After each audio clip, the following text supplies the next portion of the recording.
Right. Hello, everybody. This is Small Caps Trading Podcast. Today is June 1st, 2024. Um, as always, everything we discuss in this video is not a financial advice, it's just for fun. Make your own investment decisions. And as far as this week, we are going to talk about on this video FFIE example. Everyone, I assume, know FFIE from previous weeks. We're gonna mainly deep dive into the day where it gapped down and they increased the float. And we're gonna discuss about the float, the importance of float, and how it affects the price action, manipulated versus non-manipulated. But yeah, this is the agenda for today. Mo, you wanna take over? Yes, sir. So me and Molly, um, we were going through over the last month. We were talking a lot about float, market cap, and float rotation. Um, Float rotation being how many, if a stock trades more than its entire float in a single day, it would have flipped its float. However many times it traded the entire float on a single day, and as always, whenever me and Molly, really try and hone in on a particular topic and really try and understand it well, it takes months and a bunch of examples and that sort of a thing. So just because that's been a particular journey that me and Molly were going through right now, we thought let's go ahead and explore what float rotation and all that stuff means, and let's see what you can where you can see opportunities from that on the short or long side. And I assumed, me and Molly have been talking about trading for, I really don't know how long. It's got to be close to 2 years or Weird. thereabouts. Yeah. And it wasn't until uh, somewhere around 4 or 5 months ago that it dawned on me that Mali doesn't really understand what float is, and I mean like really, really understand. And I realize it's a subject I take for granted.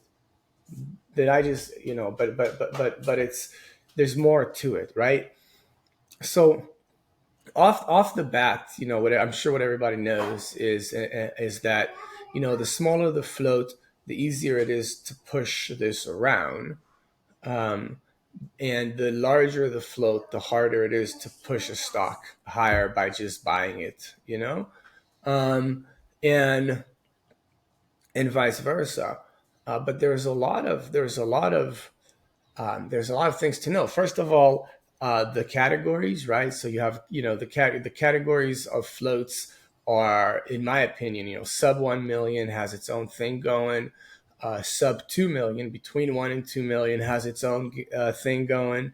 2 to 5 million has its own thing going. 5 to 20 million has its own thing going. 20 to 50, et cetera, et cetera, et cetera. And each one of those has its own, uh, behavior profile that it can exhibit, right? Like a nano float could do just about anything, right? And the huges of floats really are very limited in how fast they can move percentage wise, and in between is the in between of those. Um, but I remember that, like, when we so the idea of float rotation or float flipping is that, in order for some things to go to the moon, um, they need to really stop being a stock and start just being a trading vehicle. And in order for that to happen, the float needs to flip a bunch of times. So let's say you have something, just for example, that's a 20 million floater, just for example, or 15 million floater. If it trades 150 million shares in a single day, then the entire float exchanged hands 10 times. the entire float exchanging their hands 10 times means that, like, there is, a new buyer, a new seller, a new buyer, a new seller, a new buyer, a new seller, and the price and the market cap and all that stuff is sort of irrelevant in that moment, because the entire company's float is just sort of changing hands in this video game fashion, where we're just looking at, you know, candles on the screen, as if it's just a video game. And for that moment that volume is in the stock to such a degree that it's flipping the entire float many, many, many times over, it is a video game in that moment. It doesn't revert back to reality until that volume leaves it. And by definition, something flipping the float multiple times in a single day, that volume cannot sustain. That volume is guaranteed to be temporary, whether it's a day, a few days, or a week. That's really about, you know what I mean? And so, and so the idea, as a short seller, for the most part, is that a 20 million floater can a 2 million floater can volume can come in and it can flip the float 10 times, 50 times, 100 times. 50 million floater, volume can come in and it can still flip the float 10 times, 20 times, 30 times. A 500 million floater,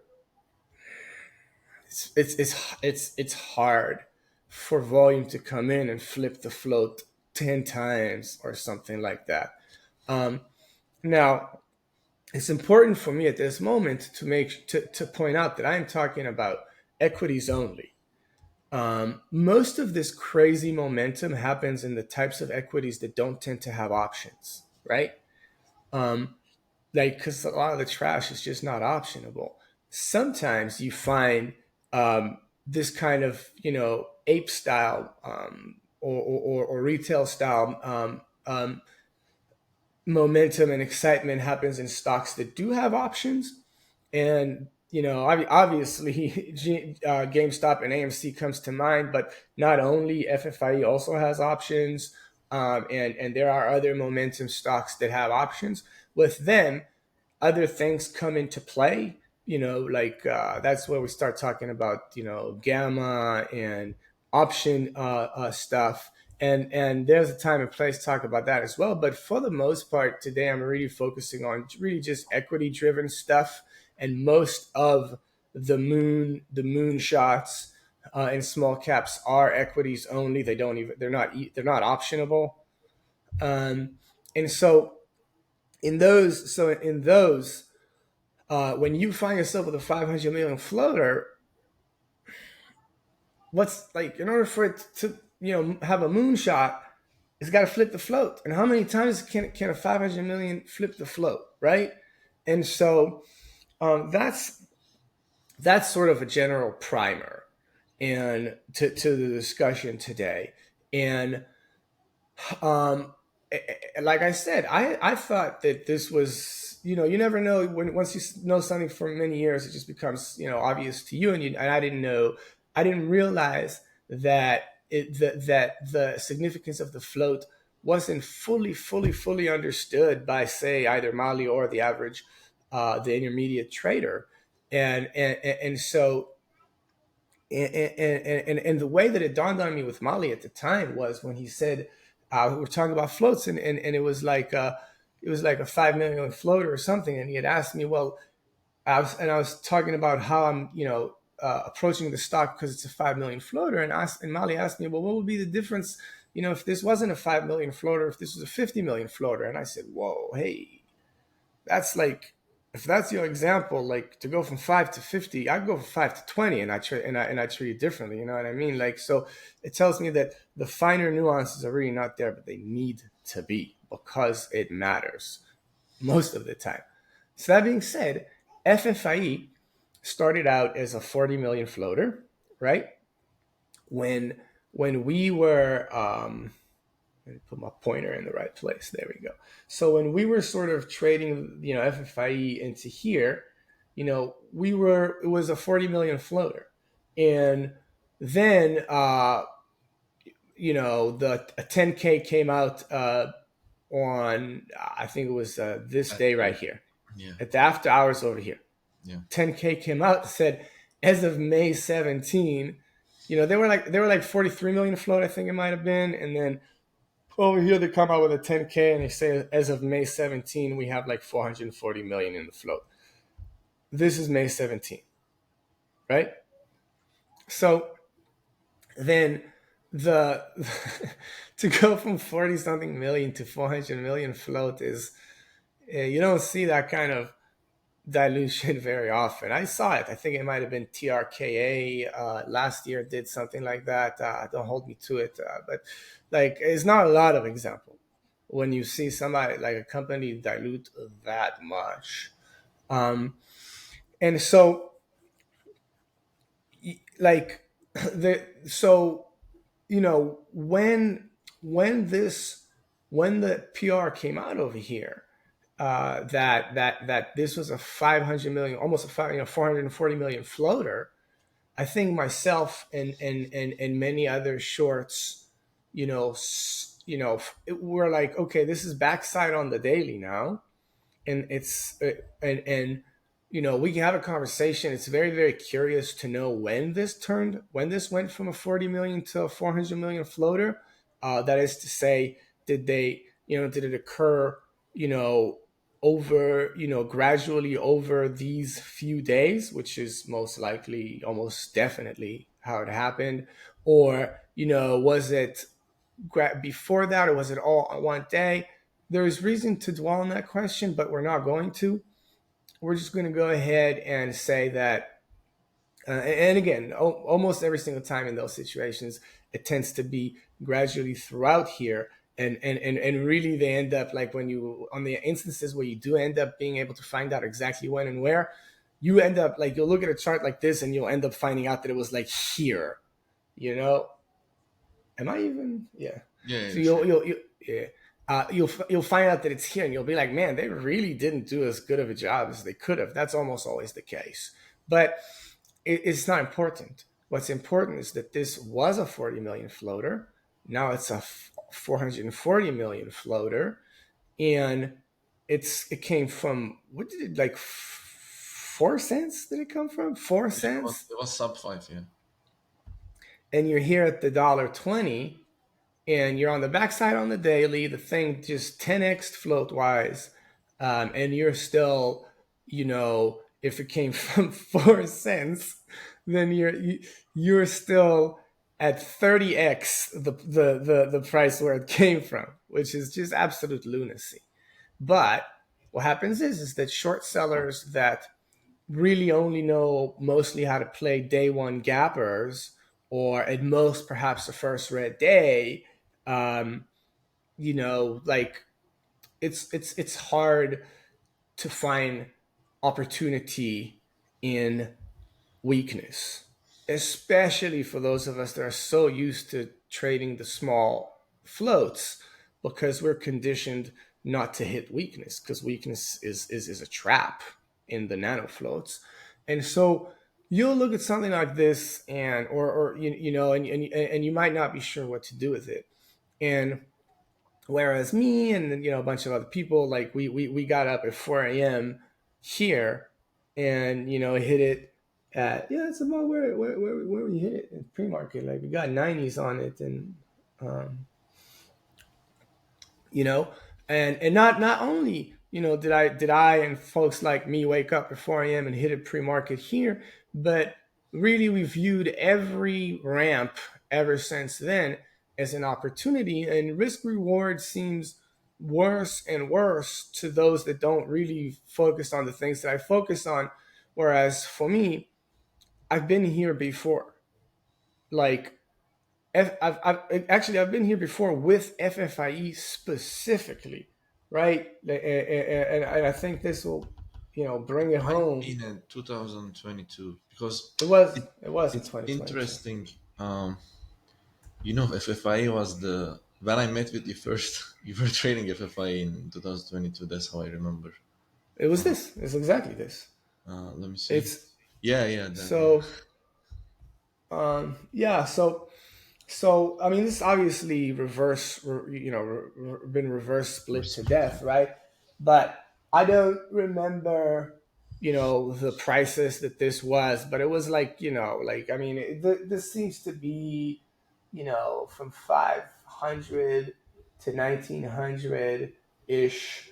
So this seems Let to me be see. sort of like a 3-4x. Like this went 3-4x the prices, but I remember it being like $1 to $7 in Uh, rand, or they you had know a split for one for 80. between 22 and now they only had one split, and it was 1 to 80. They had an August 23. They had one for 80. So we divide. Nothing, nothing before or after that. I don't think so. Let me see. Let's see. So 550 divided by 80 would be $7, and They $7 had two going to. splits. Yeah, because I don't remember this going from $7 to 30s. I remember this going from like 1 to 7 or some shit like that. I don't remember exactly. But my point is this: regardless of if you can find splits, that's great. If not, it's really not important. What the point above everything else is that this move here, it was crazy. It was crazy. Um, it was like the same move that we had here on FFIE. Same. We had some craziness, and it went absolutely to the moon.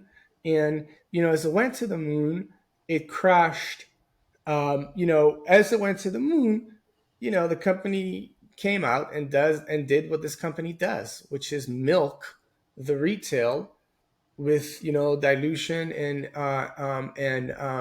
insider enrichment via all these schemes that ultimately dilute the company, take the money out, give it to the insiders, and fleece the investors.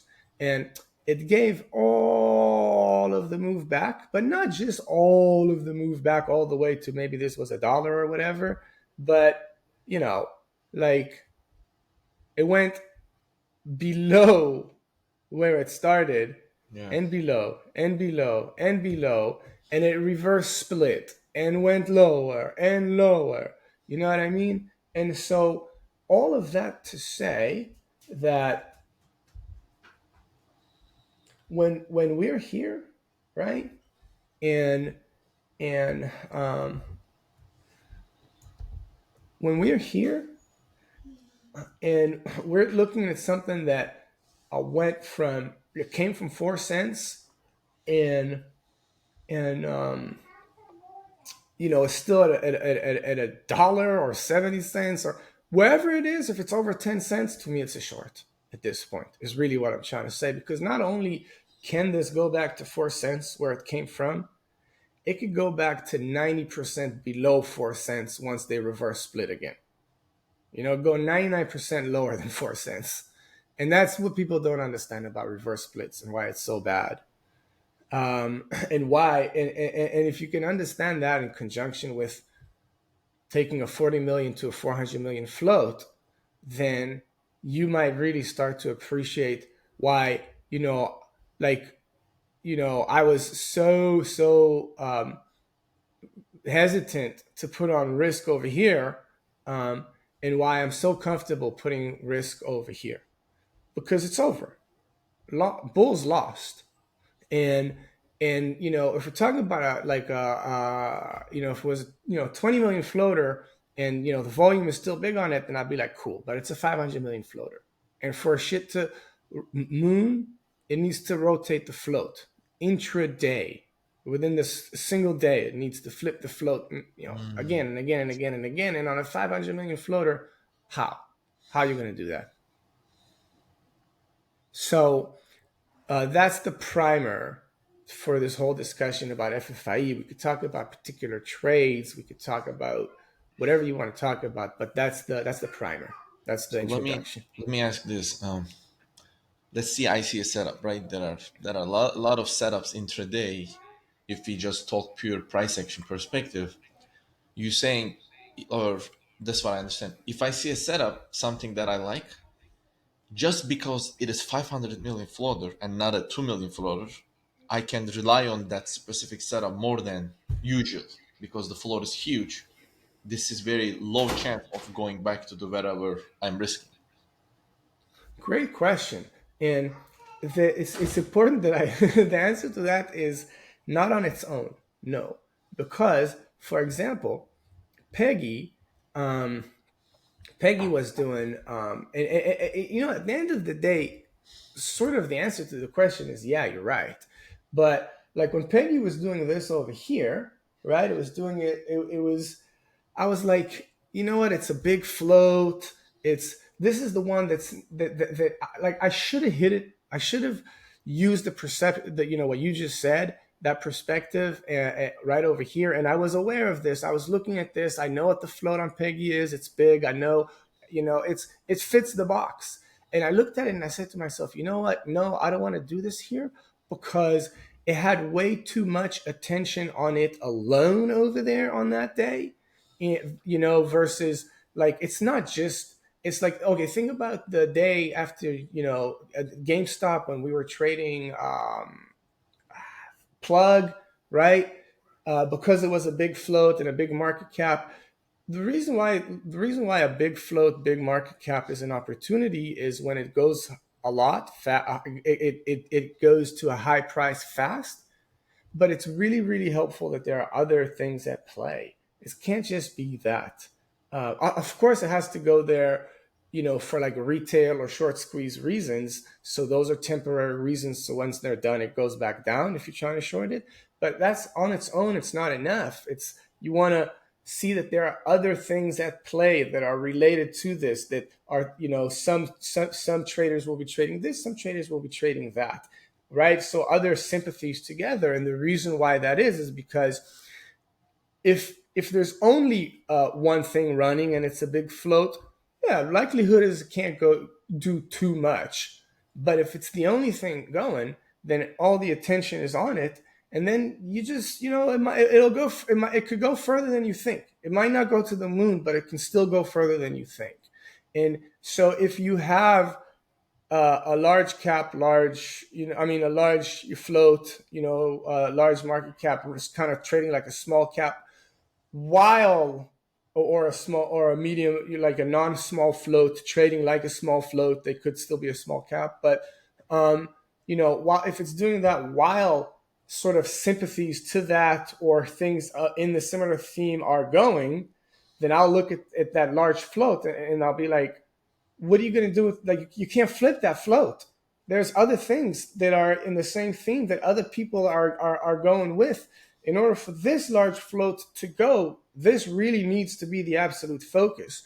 And Peggy on that day, I mistakenly, I didn't see too much else that was going together with it on any kind of real volume. And so I said to myself, yeah, this is exactly the type to short. It's exactly the big boat. It's not going to be able to go far, but it didn't have the other attention diverging runners in that same theme. And and while I was wrong, it really goes to show you how much I look for an opportunity. And so it's never something alone. That's for sure. It's never, oh, it's a big float, short it. And right or wrong, that's how I see things. So I guess let me follow up with this then. So the first question, the answer was no, right? You said not It was alone. really yes. It It was was really yes, but yes, not all the but time. Okay. If not it's not yes, not on its then own. yeah, like then if it's a day one gapper and there is nothing is happening, let's say we come Monday, there's a day one gapper and everything is quiet, you wouldn't trust that much. That's what you're saying, basically, because that's the only runner that time. If it's the only runner, then as long as it's as long so okay. So let's go back a little bit to floats and what they can do. Yeah. 1 million, 2 million floater can go 100%, 500%, 1,000%, 2,000%. Could do whatever it wants to do. Mm-hmm. Okay, but more typically, what you'll see, like say the sub 2 million, the 1 million, 2 million, they could go 100, 500, 1,000, 2,000%. But typically, you'll see them go 100, 200, 300, 400%, right? That's what you'll Hmm. sort of the range that you'll typically see them. Yeah. And the 3 to 5 million floaters, they can do, sort of similar to the nanos, but a little bit less. And so most oftentimes you'll see the 3 to 5 million floaters do 50%, 100%, 200%, 200, 300%, not quite the five, 600 that you know what I mean, but possible, but generally speaking, right? The sub 2 million floaters, you'll see them do 100, 200, 300. The 3 to 5 million floaters, you'll see them do 50%, 100%, 200%, 250%, et cetera, et cetera, et cetera, right? The 50 million floaters, 100% for a 50 million floater is pretty impressive. And of course, it's price, it's market cap dependent, but market cap dependent really means price dependent, right? Yeah. Yeah. Because a 50 million floater at 5 million market cap, it means it's a penny stock, right? Penny stocks can move a little bit more, et cetera, et cetera. But so you have this map in your head automatically, or should have this map in your head automatically that says, okay, 5 million floater can do 100, 200, 250%, right? So if you wake up or vice versa, or not vice versa, but like a 50 million floater could do 50%, 75%, 100%. 50 million floater can do that, right? So if you have that um, these benchmarks in your mind already, then if now let's go to your example. We have a little bit more context. We can go to your example and say, okay, we're coming into a day and there's only one, there's not much going on. There's only one day one gapper, right? Only one runner. And it's a big float, right? So you're saying, should you automatically be sort of short biased on that is your question. I believe it was what your question was. Or do you want to refine that? Yeah, let me refine it. I'm saying like, I know if it's the only runner, be cautious. We already talked about that. I'm asking like, it's an environment, right? There are still a couple of runners. It's not like pure only runner, because if it's the only runner, then it's kind of different. But a couple 80%, 100%, like 200, but like not 10 runner. It's not like crazy, like 1 to 2 runner. And I pick my Mm-hmm. spot from the menu, like you said. This is a big float. I want to focus on this one, Mm-hmm. but environment is not that crazy. That's like refining. It's not like the only runner. Environment is not that crazy. Will you still approach same? I was asking. Approach the same. What's the same? Um, like Can I share some things that actually happened? yeah, yeah, that would be nice. We started this Excel sheet, right? And Yeah, in the Excel sheet, and Brian's been doing it too, yeah, right? And I share my Excel sheet. Brian yeah, shares his Excel sheet, and what we do there every day is we put in the runners of the day, and we sort it by market cap from low to high, and we also see the floats over there, right? The floats are also there, and so when you have that Excel sheet, sometimes you'll just assume that, well, I just go to the biggest market cap, biggest floater, and I short that, and I'm good, oh, right? yeah, That's sort of what some of my language might suggest that you might want to do. And I feel like your question is somewhere in that neighborhood of, is that, is this really the approach? And the answer is, yes and no, right? Yes, I do want to short the biggest boats, but no, just because we pull up an Excel sheet of all the runners today and we go to the one that has the biggest float that's running, that doesn't mean that that one is a short, the best short, or the safest short. It's the starting point.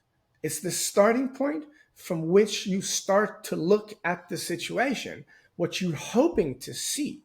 The ideal scenario is a large float that made large percentage gains, that is running together with other things, distracting from it, preventing it from being able to get enough volume on its own that it's able to flip its large float many times, and therefore might be able to run substantially and be a problem for you as a short.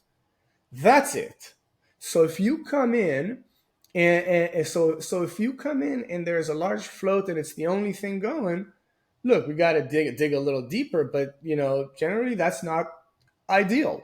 But if you wake up in the morning and you see, you know, six, seven different things running, and they're all running like at 100%, but one of them is a 5 million float, 5 million market cap, and the other one is a 50 million float, 10 million market cap, and they're both up 100%. Which one of that is the obvious short? Yeah, okay. The big float one. Do you want to go to the bigger In boat? in context with everything else, Yeah. right? So the idea is that we're opportunity hunters. We're looking for opportunities. And when we teach people, oh, a small float can do this, a big float can do that, or a clear out of highs is bearish, or when we teach these things alone, they become sort of um, powerless. They're not helpful because Yeah. alone it doesn't really mean anything. But if you learn to appreciate what a large float is, and you wake up to an opportunity where a large float is doing what it shouldn't, and there's other things that like there's the distraction, that there's other movers or whatever the case might be, right? Then together with everything, then today, on this particular set of circumstances that came together, that's an opportunity. And like let's go into you personally, right? And share some personal stuff, right? Like so me and you have been talking about this float and market cap for not too long, just a month, a couple months, whatever it is. And I told you, when I realized that you don't really grasp it the way that you should fully, and we started talking about it, I said, hey, I started pointing out these things to you. And what would you do? You'd wake up the next day and you'd be like, oh, this runner, it has this float and this market cap. Does that mean anything to you? What does that mean to you? And I said, well, not much. Like what I want you, I'll tell everybody else what I told you already know. I said, what I want you to do is not look for a trade off of the market cap and float information and float rotation information, but take a few months and look at what they do on a day-to-day basis so that you will learn what they could do. So that where did I come and say, oh, look, this market cap can do this or that, or sorry, this float can, go to this or that percentage gains, but typically it goes within this percentage gains. And this float can go to this and this percentage gains, but it usually is in this. I look every day. Every day I look and I see what float can do what kind of move. And not just today, but every day, week after week, month after month, year after year. And in my mind gets built this library of what floats can do. And then when I wake up, in what market caps can do and what kind of float rotation is required for them to be able to do that, etc. And so when I wake up in the morning, in one day, you know, a group of runners shows up together, where when you'll put them in the Excel sheet or you just see it, you'll be like, oh, this float in market cap really stands out from everything else. The way that SLNA and GWAV did on that day that we traded Yeah, them, yeah, I remember. right? I was thinking about that Or now. right, exactly, or Plug the way in that day. So Yeah, if Plug came alone, or if SLNA came alone, it wouldn't have been the same opportunity as it did to get the way that they came with other things. And if you didn't have this catalog of what floats and market caps and float rotations can do, then again it still wouldn't have been that obvious to you. So I'll say this, there is no one thing that's like, oh, that's a great trade opportunity. No, the job is to understand all the different variables and then wait for situations where all those variables come in a combination that is an A plus trade setup. yeah, yeah. Well, that makes sense. As far as making a trade on it, can we talk about like Friday? If we can zoom into Friday on FFIE,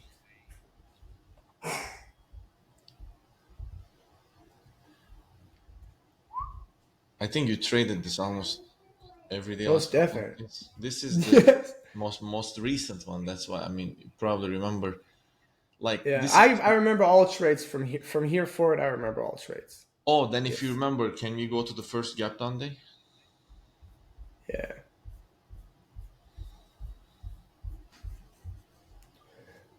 First gap down day, I believe, would be one more. Let me get it. It's this right here. It's this. Yeah.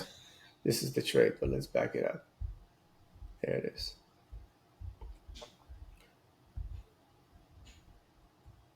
All right. Um. Let's talk about it. Yeah. So like, if we just zoom into pre-market, let's not see what happened in the trading hours. I'm gonna ask. Okay, so the news is fresh, right? It came last night. This is a bigger Right. float that's in that category. Now you're Do you trading mind? differently. Do you mind if I add after hours the day before? Yeah, yeah, yeah, From here to here is the after hours the day before, and yeah, from here this gap down, this is the pre-market. yeah, Okay, carry on. yeah. So um, let's say we go back. Let's say 6 months later, something like this happened again. This is a pre-market, right? If you were telling me, like, what were you approaching this pre-market, like what was in your mind? Okay, this is the chart that I have and I know this is a bigger float. What are you expecting coming in today, and how are you gonna like play this? I just want to understand when something like this happened, how much pay attention to what levels, like how much it's important to you what happened, if you can like kind of go over that day, you know. And that's exactly why I needed the after hours too. So let me answer that question. So um, let's yo let's back this up to here, right on the daily. So um, so here on this day in the after hours, the 10K came out saying that yeah, the float as of May No. 17 is whatever it is, and um, like this was circulating. I mean, the 10K came out, and you had a bunch of smart folks on Twitter pointing it out in case you didn't see that the 10K came out, what was in it, and what's in it, what's its important was, and again, you have to add to the. I mean, it's not just float means short. FFIE is an incredibly problematic company. I've went over its history, right? I've shown you. I've been to this movie Yeah, before on this exact stock. I've traded this exact move before 2 years ago. I know where this ends. It doesn't end in 4 cents. It ends in a reverse split. It ends lower than 4 cents. So, in my opinion, for whatever that's worth, and we're not financial advisors. yeah, And so and so and so let me shut up my phone. And so um and so the 10K comes out over here, right? We have all the bigger picture context, right? I've explained the past, the problems, Now, this came from 4 cents. It's still at over $1 here, and now the float comes out.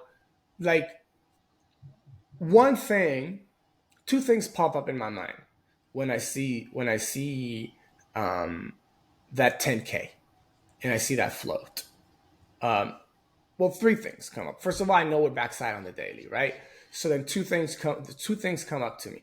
Number one, I'm looking at that thing and I'm thinking round trip to 4 cents eventually. And we're at $1.20. So obviously I'm seeing dollar signs in my mind. And the second thing that I'm seeing is, like, I'm gonna get short this because I'm thinking this goes towards 10 cents or whatever, right? hmm Um, but I'm thinking to myself, what's my risk exactly? Like, what this is gonna rip? Like, do you know how many times it's gonna have to flip the float to rip from, like, to stay over $1 and, let's say, go to $2 or something? How much volume it's going to require? Because volume is relative to float, so really you shouldn't even be talking in volumes. We should be talking float multiples. So do you know how many times it's going to have to flip the float in order to keep over $1, and even worse, put me in losses if it goes to say $2, put me in substantial losses as a short?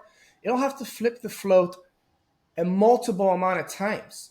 I don't know if that's 3 times or 12 or 15 times, Yeah. but when the float is 450 million, then we're talking about it's going to require billions in volume in order to do that. And we know that it did do billions in the past. It can do that, but it did it here based on the perfect storm. So what you're really saying to yourself is that in order for you to get squeezed out on this, you need this again. That's really the bottom line.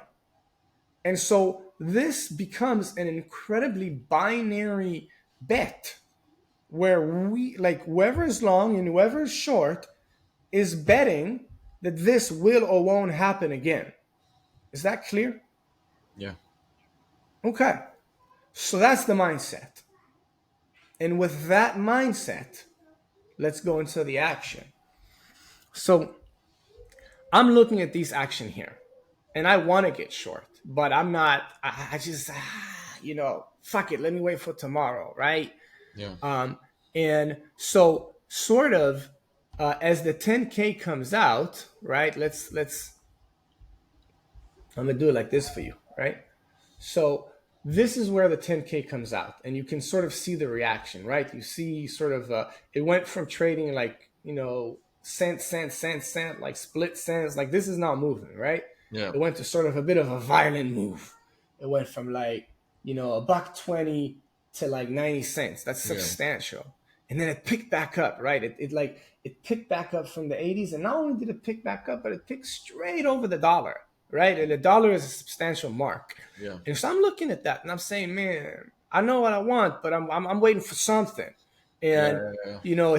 it's protecting the dollar, right? So I'm like, all right, cool. I'll wake up 4 a.m. tomorrow morning. Let's see what happens.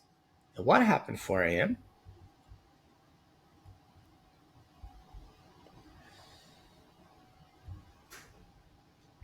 This is 4 a.m. Yeah. The thing gapped straight. I mean, it just opened on a gap down right to yesterday's lows. Yeah. So just put yourself in my mind, right? Here I am. The only thing that gave me any kind of pause at all to short this was that it picked back up right over the $1 the day before. And $1 is, it's a psychological mark. It's a Uh-huh. psychological area. So when I wake up in the morning and I see, oh shit, I mean, gone. Like all this is gone. Then I'm thinking to myself, yeah, no, this is game time. This is game on. And so yes, I got short all throughout here, as you know. Uh-huh. And it's at times like this, right, that you like to ask me these questions that are, you sort of ask me really, really similar questions all the time. Front and center is, what was your risk? It's always, what was your Yeah, I know. risk? I didn't want to ask this time. I was gonna ask again. I'm like, I'm not doing this again because the mind is. I realize this. You do this a lot. Like, yeah, risk is important, but if this is short, you want to find the spot first. Then, if it doesn't work, you usually find way to get out. That's why I The didn't want to ask. question, the question, like, how, like, to talk about all that we've spoken about, and to have the first question be, well, what's your risk? Misses the point. It misses the point of why I'm even short. Like the things that I think are important to talk about is the the float and how it's changed, what that means as far as what I think this can do. I've talked about this. I've said Yeah, yeah, in order for this to go, this is a binary trade. This is a binary bet that this will or won't happen again. That's it. That's because we're at a spot now where this thing is still at a buck when it came from 4 cents, and the float went from 40 to 400. So this thing is either going crashing down to 4 cents, or if not, the only way that it's not doing that is if we're getting another large float rotation that's going to keep it up. So, and that will require billions of shares. And I'm not going to tell you that that's not possible. Anything is possible. This should have not been possible. What GameStop and AMC did most recently should not be possible, but it is possible, right? Yeah. So let's be honest and say not impossible, but those are the only two scenarios here. Either this is going to 10 cents or we're getting another squeeze to the moon on billions of shares. There's no middle ground here. And so when you find a scenario where there is no middle ground, it's either this or that. And there are other scenarios like that, like on like for example, completely unrelated, right? But like when you have a tight halt band setup where something, traded in sub 75 cents yesterday, and today it's going on millions of shares in the pre-market to $2 off of open, there's really only two scenarios: halt up or halt down. You're not getting in between, really, right? And so there are certain situations where you have to you can recognize this is a binary situation. It's 0 or 1. That's it. Those are lovely. They don't come around every day. A situation like that where you know that only two results are possible, that doesn't come around every day. And so if you're over here now asking me what was your risk, my risk is binary. That's what my risk is. If I tell you, oh, well, let me draw some lines up and it's that, it's versus, all right, cool. And of course I have $1 risk somewhere for my risk. There is a line somewhere where I could point to and say that's the risk, but that's not giving you the honest answer. That's not giving you the answer that points to the why here. You know what I mean? Yeah. So when I wake up in the morning and I see that just all of this was erased, what I'm seeing is that this is not going to be another this. Nah, it's supply is on my side clearly, because that's what this 450 million float is about. Supply, right? Weighing down demand, causing price to go down. So for me, I remember 2022. I remember that this thing not only can go to 4 cents, not only likely to go back to 4 cents, but can go 99% lower than 4 cents.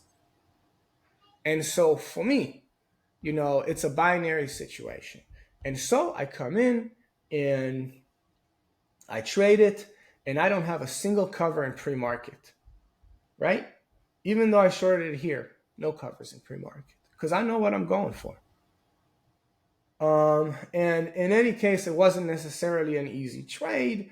But let me say that while I am very proud of this trade, I'm gonna show you where I made a till and how much I missed out on still, because that's just what it is, right? But so I shorted here, and I did not cover here, and I shorted here, and I ended up covering like around here and here. And that's a great trade. It's a great trade. Could it have been better? Sure. And then I came in, and everyday cents,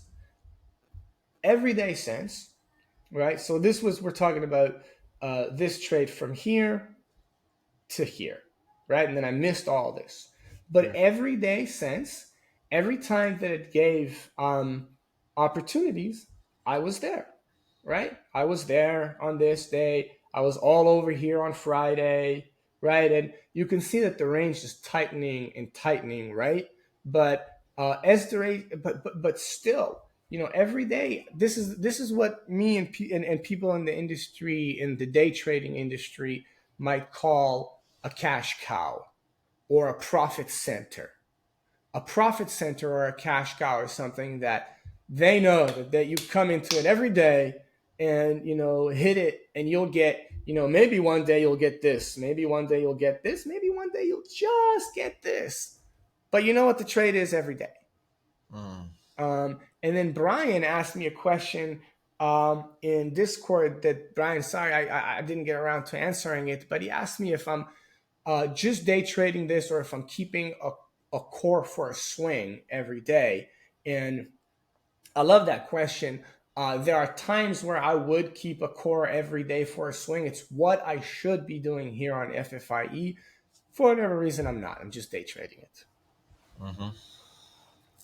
So that goes over a lot. Any questions? No, I mean I think you covered everything pretty well. Pretty Right. good. Well, as far as the size, did your size decrease day by day since it's getting, or you traded similar sizes? I assume that first day you were bigger, or it was similar all the day. Yeah, you could say first day was bigger, and then the 2 days after that, and every day after that will be smaller. Yeah, sure, but it's not for any reason. It's my perception is this thing is going back down to 10 cents, and so I think on a swing basis, and look, I don't know, maybe it'll have pops, maybe I'm wrong, but I mean, I think that the risk decreases every day because this is fading. This is faded from people's radar, and Yeah, shorts are looking at this and they might say, oh, it's gone down too much, I don't want to short this. So you may have nobody there really short or long, which is great for the if I still think there's an opportunity there. So I'm not saying blindly short, short, short. Like, I'd love for people to do that so that it can pop again, maybe to, 70, 80, 90 cents, or, stick around here for a little bit longer. Like, you know what I mean? Like, but ultimately, like, me, like, me and you, like, I'll send you screenshots of things that we traded a month ago, right? yeah, And I'll say, look, I do that all the time. I did it on OC. I did it on GWAV. I did it on right. And GWAV, by the way, is having I think a 1 to 80 or 1 to 150 yeah, reverse split on Monday, so that should be fun. But like, I don't forget and stocks. And so for me, I look at this and I know that people are forgetting this, yeah, but I know that just like right. Just like we got a full round trip, right? Full round trip. yeah, All of these are going to do full round trip. It's really just a matter of time. So if you want to like sort of here, well, check it out. Let's do this like this. Let's compare them side by side. See this right here? yeah, See this right here? yeah, Same thing. This is the future that hasn't happened here yet. And I'm not, like, this was a lovely pop. So I'm not saying we can't have another lovely pop or whatever, but I mean, yeah. And when you said binary on that first day, but you also said you have a level. It's not that you're holding. Oh, it's not going to squeeze. It's just your entrance. That's your reasoning, right? You do have a place that you get out enough I'm for not, it. I mean, yeah, I Yeah, don't have a cheat code for unlimited buying power yeah, yeah. where if something goes I was against me, I could confused when just you say, said that. fuck I'm like, it. he's not holding just for another squeeze. Yeah, it's fine. I think this was good. I think I had to learn, and I think this will be helpful. Yeah. No questions, nothing else that pops to mind. I'm happy to put this to bed if you are, but I want to make sure that we talk about whatever. If there's any questions in your mind. No, it's just a bit bigger float, and you explained the reasons what's bigger float, because I think that float rotation was interesting. That you think that this needs to do this to do that, and it's not gonna do like what 1 million floater did. And that's a very very very important distinguish when you open the stock information. You really look at it. Okay, what is the float? What this needs to do? How much comfortably I can put on stuff, because it's not a 1 million floater. Right. But you could also see it. You could see it in my messages, in my trade plans in the morning, right? Yeah, Like FFIE the other day, what did I write? However high this will go up today, I will be there short yeah, into the exhaustion or after it, because that is me being absolutely blindly biased against yeah, this. I am 100% short biased against this in the morning. You don't often see me say something like that. You don't often see me come in the morning and say, whatever this thing does, I will be there short. How often do you see me say, you hear me say something like that in the morning? Right? So yeah, like it's maybe the only thing I think that we really didn't touch on that we should have is when I said, oh, these kind of floats can do these kinds of moves, but most often do these kinds of moves, right? The one thing I didn't do was that for float rotation, which I think is worth touching on. So how many times must a float flip its entire float? How many times must the stock flip its entire float in a single day in order for it to be able to do really great things, really moonshot, and which will give you as a long a reason to long this, or you as a short a reason to be careful of this, right? And so going into that discussion as a corollary to floats and what they can do, um, you need things to flip the float at least a few times in order for it to sort of go from a stock to just a trading vehicle, a video game. And so you really need the float to flip at least three, four, five times. I don't have an exact digit on it, but low single digits, right? Like it can't just be it flipped its float once. It also can't just be it flipped its float twice. That's not commonly enough. You really need to see, three, four, five at the minimum, and in order for it to have real moonshot, like a real moonshot possibility, and not just a moonshot possibility, but a possibility to sort of stay there in the moon for a little bit, so that you will not be able to just hold your short and hold your breath, and eventually you'll be fine. Um, um, or vice versa, if you're long, you'll have an out at a green, and so and so um, but and so yeah, go ahead. sorry, that is my question was, if the float rotated 3 times and we are at the highs, it's already done. Are you saying like, It's and already the done. What do you mean it's already done? like, how do I know the float already rotated 4 times and the thing is already went to the moon? Is there any way that you say it's still in the short spot, but the volume is still super high, 1 to 2x, like what you were telling me on CRKN that it traded billion volume? Like, is there a way that you can tell before you get caught out on that huge moves, like trading one to Absolutely, two? absolutely, absolutely. Okay, that's what I was asking. So CRKN. Off the top of my head, the float was also around 40, 50 million, right? Yeah, At the time that we were talking, it was trading what, 5, 10 million shares per minute? so that can lead into that huge flow No, rotation. it is that. It's all flipping. If it's flipping, if it's Kraken was trading between 5 to 20 million shares a minute. Its float was 40 something million. It was flipping its float every 4 minutes or so. Yeah, So just you do the math. And like it was flipping its float every 4 minutes. That's bananas. Let me like it doesn't matter what the price, market cap, float, or volume is.